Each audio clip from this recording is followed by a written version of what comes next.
More than 300,000 customers in the southern U.S. remained without power Monday following damaging weekend storms, leaving residents searching for relief as sweltering temperatures continue to scorch the region. At least one person in Oklahoma died due to the prolonged outages, officials said.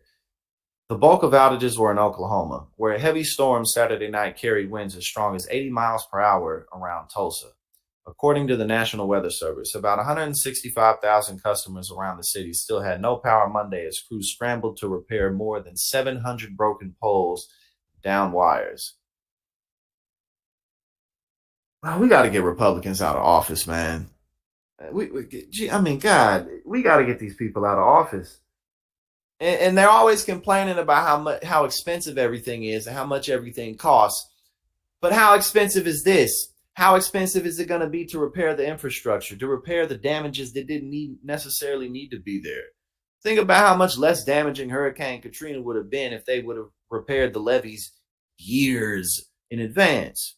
Yeah, sure, a hurricane's a hurricane, but it wouldn't have went down that way. You know what I'm saying? We got to get these people out of office.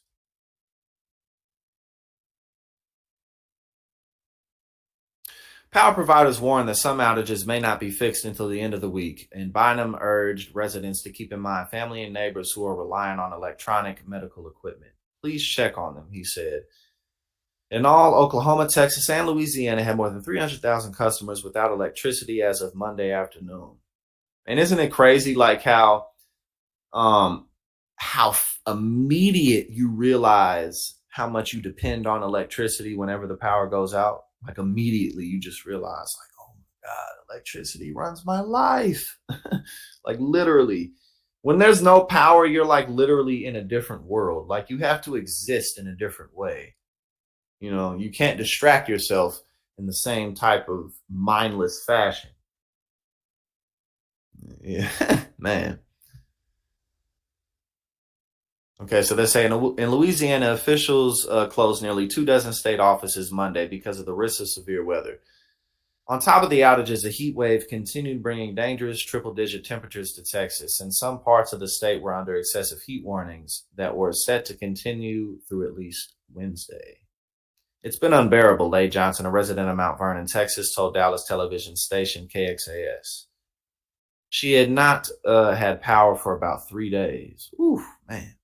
It's been horrible because it's like the heat index has been so bad that literally we're having to sit in the cold baths to cool ourselves down. Our animals as well. We're having to stick them in the bathtub just to keep them from having a heat stroke. It's been that bad. Yeah, man. Again, and you instantly realize just how uncomfortable you become. About 4,000 customers were also still waiting for electricity to come back to Texas town of Perryton after a devastating tornado ripped through last week.